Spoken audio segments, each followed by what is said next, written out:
Good morning students. आज lesson number 5 पढ़ेंगे, औरतों ने बदली दुनिया। देखो, औरतों ने भी आजकल बहुत कुछ पुरुषों के बराबर ही काम करना शुरू कर दिया है। घर के काम के साथ साथ औरतें घर के बाहर निकलने लगी हैं, अच्छी अच्छी है जो पढ़ाई करने लगी हैं, कई नौकरियां करने लगी हैं, बच्चे ऊँची ऊँची उड़ाने बनने लगी है, पायलट के लेकर हर तरह का काम करने लगी है। चाहे बड़ी कंपनी हो, चाहे कैसी भी हो, नासा तक में डॉक्टर, नर्स, शिक्षक, हर तरह में औरतों ने पुरुषों के बराबर चलना सीख लिया। पिछले अध्याय में हमने देखा कि किस तरह महिलाओं द्वारा किया जाने वाला घर का काम ही नहीं माना जाता। हमने ये भी पढ़ा है कि घरेलू काम और परिवार के सदस्यों की देखभाल करना पूरे समय का काम है और इस कार्य को प्रारंभ और समाप्त करने का कोई निश्चित समय भी नहीं होता है। इस अध्याय में हम घर के बाहर के कामों की देखेंगे और समझेंगे कि कैसे कुछ व्यवसाय महिलाओं की अपेक्षा पुरुषों के लिए अधिक उपयुक्त समझे जाते हैं। हम ये भी ज्ञात करेंगे कि समानता प्राप्त करने के लिए स्त्रियों ने कैसे संघर्ष किए, पहले भी और आज भी। शिक्षा प्राप्त करना एक ऐसा तरीका है जिससे महिलाओं के लिए नए अवसर निर्मित किए जा सकते हैं। साथ ही इस अध्याय में हम हाल में के वर्षों में महिला आंदोलन द्वारा भेदभाव को चुनौती देने के लिए किए जाने वाले विभिन्न प्रकार के प्रयत्नों के बारे में भी संक्षेप में जानेंगे। देखो पेज नंबर 55 पे, दूसरे पेज पे देखो आप इधर चित्र बनाने में कुछ लोगों के चित्र बनाइए, जिसमें एक किसान का चित्र बनाना है, एक मिल मजदूर का चित्र बनाना है, एक नर्स का चित्र बनाना है, एक वैज्ञानिक का और एक पायलट का और एक शिक्षक का। तो देखो, रोजी मैडम की कक्षा में 30 बच्चे हैं। उन्होंने अपनी कक्षा में यही अभ्यास कराया।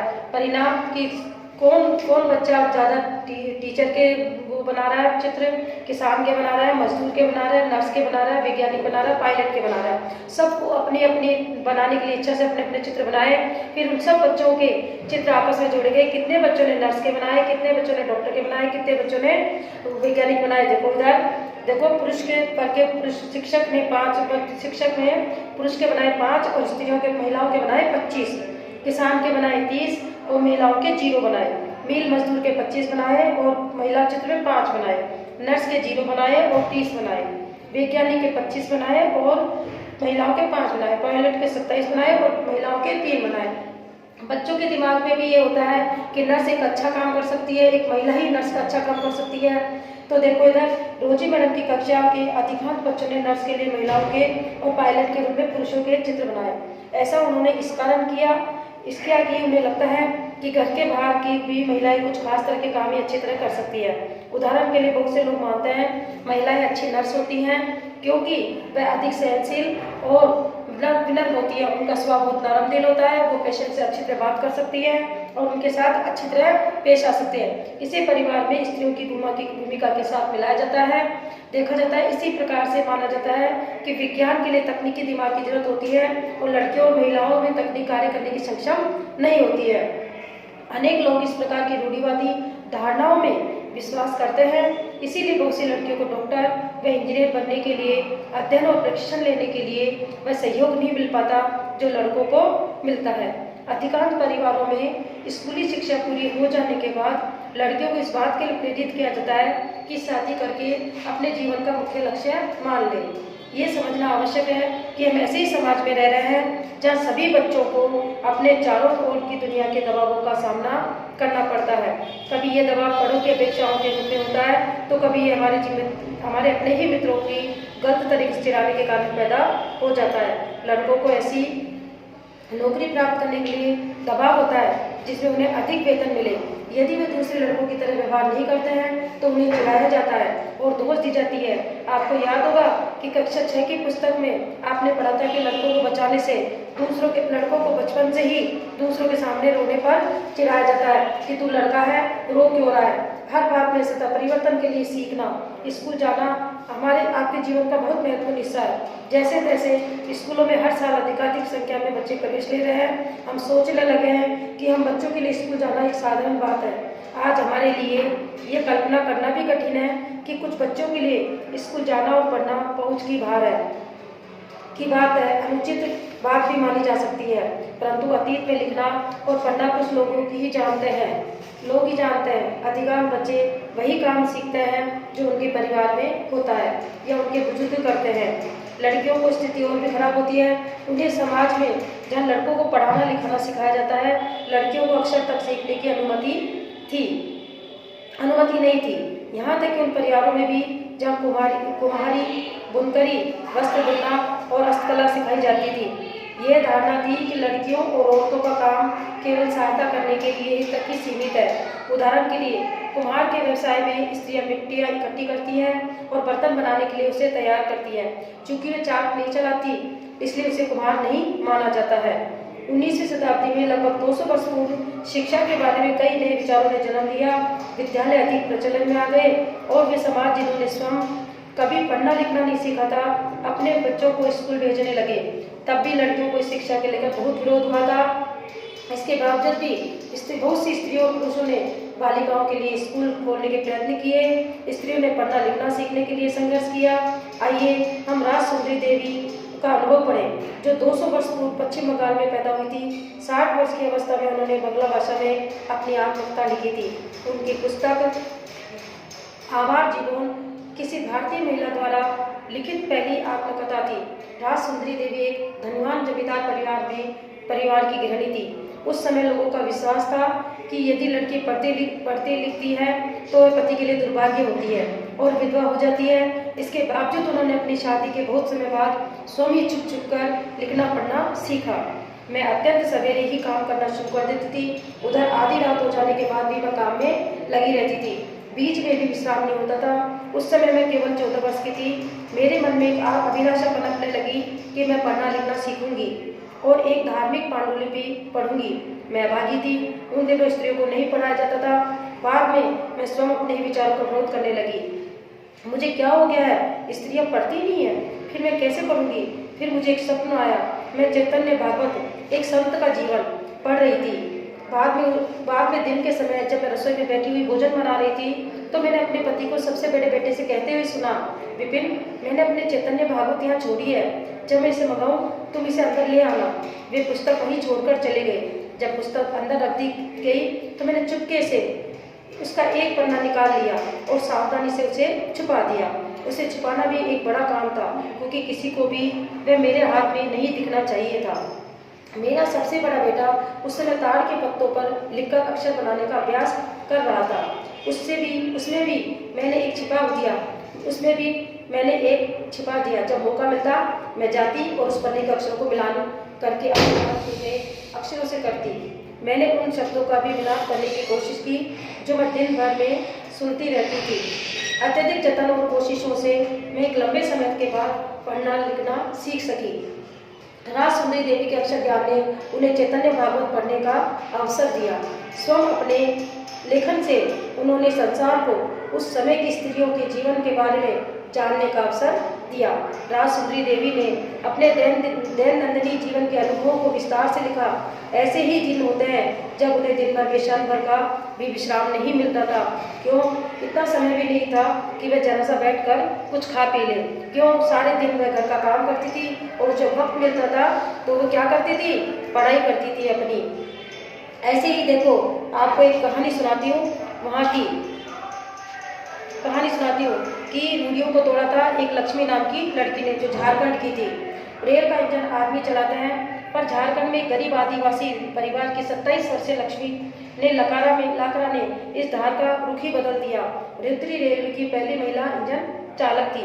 लक्ष्मी के माता पढ़े लिखे नहीं थे, पर उन्होंने अपने बच्चों को पढ़ाने के लिए बहुत संघर्ष किया। लक्ष्मी की शिक्षा एक सरकारी स्कूल में हुई। स्कूल में पढ़ने के साथ साथ लक्ष्मी घर के कामों में भी अपने माता पिता का हाथ बटाती थी। उसे मन लगाकर और मेहनत से पढ़ाई और स्कूल पूरा करके इलेक्ट्रॉनिक्स में डिप्लोमा अर्जित किया। फिर वह रेलवे बोर्ड की परीक्षा में बैठी और पहली ही बार में वह उत्तीर्ण हो गई। लक्ष्मी कहती है, मुझे चुनौतियों से खेलना पसंद है, और जैसे ही वे ये कहते हैं कि फला काम लड़कियां नहीं करती, उस काम को मैं चलाकर करती हूँ। लक्ष्मी के जीवन में ऐसा करने के अनेक अवसर आए जब इलेक्ट्रॉनिक्स करना चाहती थी। जब उसे पॉलिटेक्निक में मोटरसाइकिल चलाई और जब उसने तय कर लिया कि मैं इंजन की ड्राइवर ही बनूंगी। उसका दृष्टिकोण सीधा साधा है। जब तक मुझे मजा आ रहा है, मैं किसी को नुकसान नहीं पहुंचा रही हूँ और मैं अच्छे से कर पा रही हूँ और अपने माता पिता की मदद पा रही थी, तो अपने तरीके से वह क्यों नहीं जीऊँ। इसलिए लक्ष्मी ने वो सब करके दिखाया जो एक पुरुष कर सकता है। जेवियर अपना 10वीं बोर्ड का परीक्षाफल देखकर खुश था।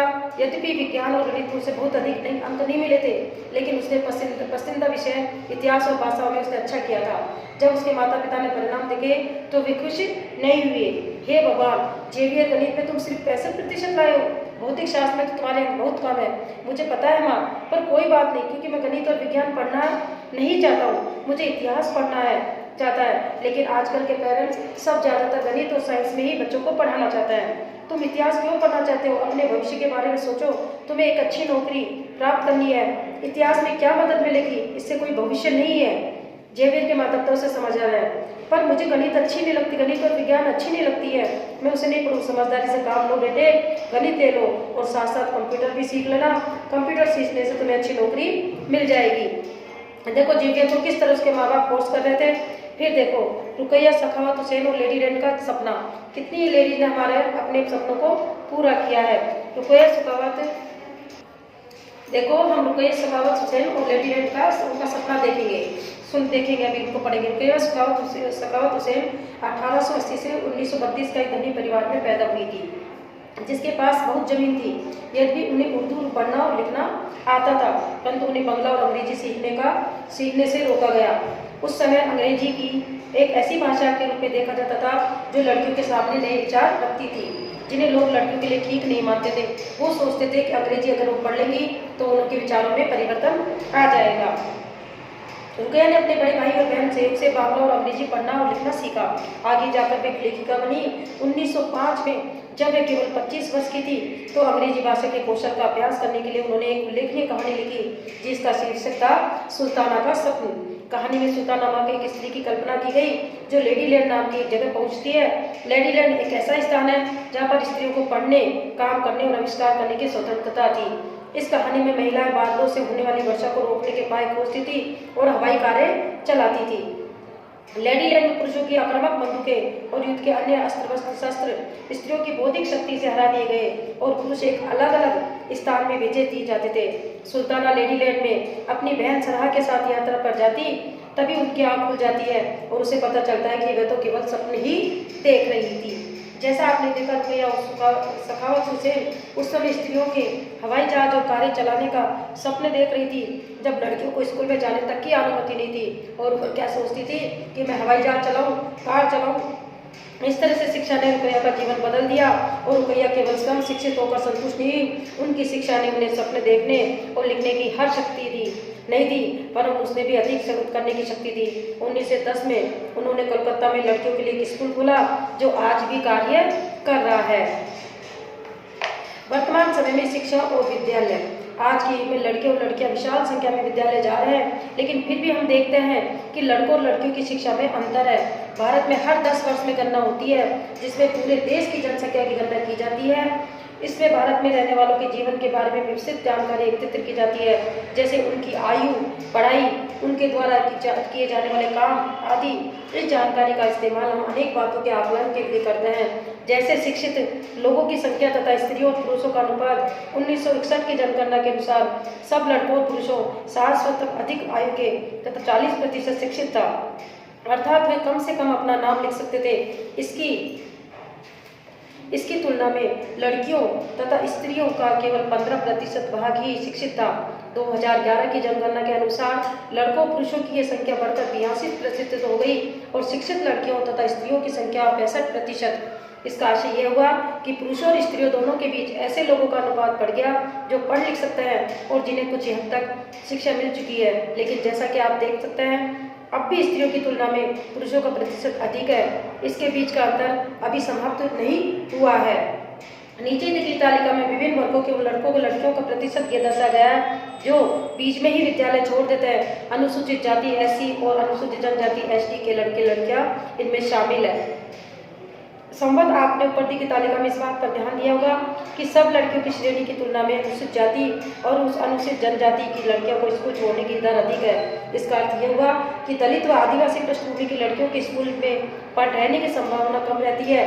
वर्ष 2011 की जनगणना से यह भी पता चलता है कि अनुसूचित जाति और अनुसूचित जनजाति लड़कियों की अपेक्षा मुस्लिम लड़कियों की प्राथमिक शिक्षा पूरी करने की संभावना और भी कम रहती है।